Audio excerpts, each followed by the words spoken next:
Hey, this is Dr. Kraus. Somebody asked me on the forum today about a level shifter chip that they found and asked about hooking up serial between a Raspberry Pi and an Arduino um, without having to solder anything. And so certainly if you believe you need or want GPIO serial where you're going to use the pins, we'll talk about that in a video soon. And you definitely need a level shifter if you're going to do that. The Raspberry Pi most of its pins are 3.3 volts, including the serial I2C and SPI pins. Arduino pins are 5 volts, and if you hook 5 volts up to a Raspberry Pi pin, you'll at least burn out the pin. You might even damage the Pi. But if you're just trying to use a level shifter to be cool, first of all, there's a very small audience of people who are going to know what that is. And if you don't need I2C or SPI and you just need serial, and unless you think, GPIO might be just a little bit faster than USB serial, but it's going to be pretty negligible unless you're trying to do some really fast real-time stuff.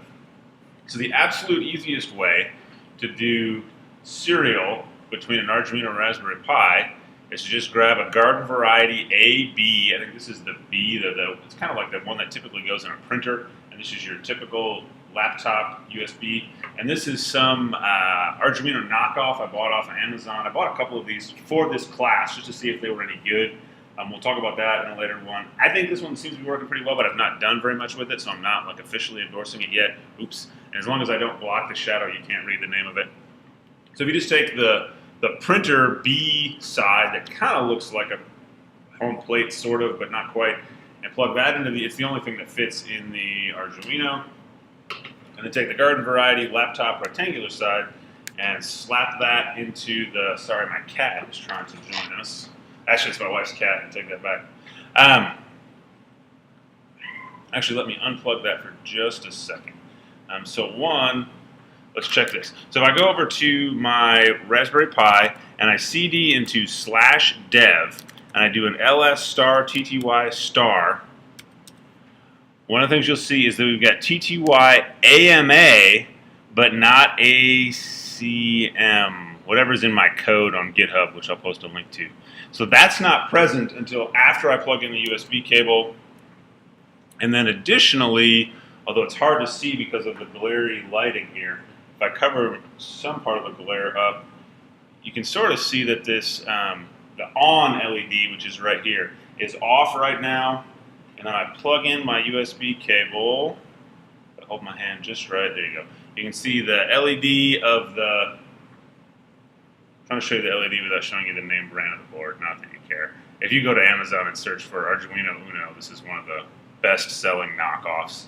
It's $10. So the LED is now on my Uno because it's being powered from the USB of the Raspberry Pi. And okay, so some of you. Originally, I had recommended a 2 amp power supply for the Raspberry Pi, and that's what I've got, and those are about $10 on Amazon. If you're just trying to power it from like an Android phone charger that typically runs about 1 amp, I don't know if you'll have enough power to power the Arduino or not. So my Arduino is connected only to USB from the Raspberry Pi, and it's enough to power it because I've got a 2 amp power supply.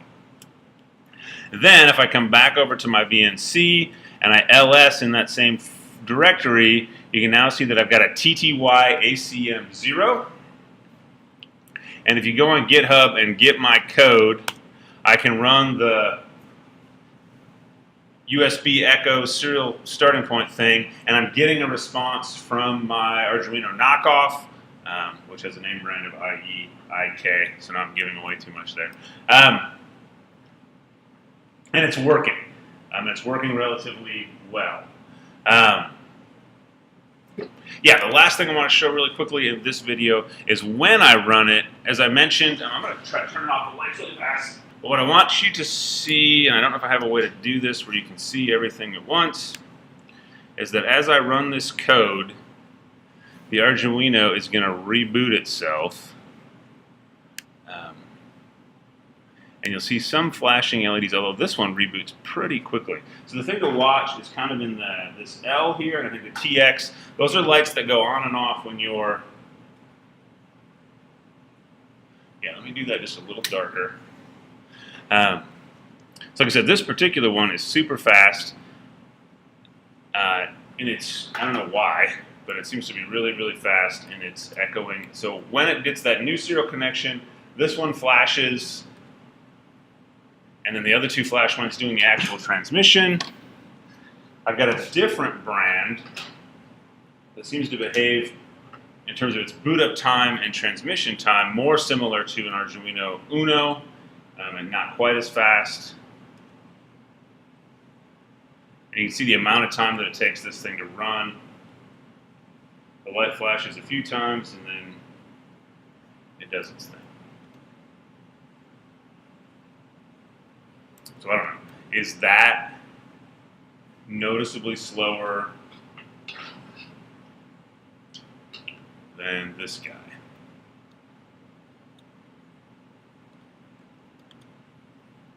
And doesn't matter. I don't know. So this one's like $10. This one's like 13. If you have a name brand Arduino Uno laying around, you can use that too. But all that to say, all it takes to connect, if all you need is serial and you don't want to mess with I2C or SPI, this is everything you need to get a serial communication connection going between a Raspberry Pi and an Arduino Uno. One USB cable, and that's it. I will post another video on some soldering tips and then some level shifter GPIO stuff if anyone is curious.